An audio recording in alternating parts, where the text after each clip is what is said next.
गो चालाण करुवा pickup को धरिला police.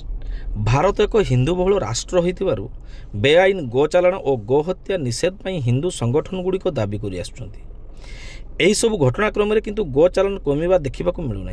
दिनक दिन गोमाता प्रति अत्याचार बढ़ी चली।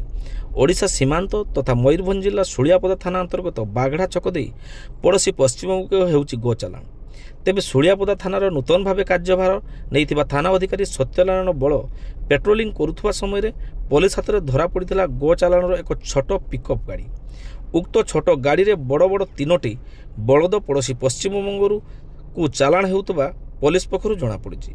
तेबे घटनास्थल ड्राइवर चंपट मारिथिबा बेले उक्त गाड़ी और बलद को पुलिस जबत करी अधिक तदंत आरंभ करिछि। पिकअप गाड़ी में अमानुषिक और दयनीय भाव में गाई गोरु को निया जाइथाय। अधिकांश दिन विलंबित राति में गो चालाण हेउतबा लक्ष्य करा जाउछि। तेबे गो चालाण रोकिबा दिगरे स्थानीय लोके नूतन थाना अधिकारी सत्यनारायण बलଙ୍କ ଉପରେ आस्था रखिथिबार जଣାपड़ी।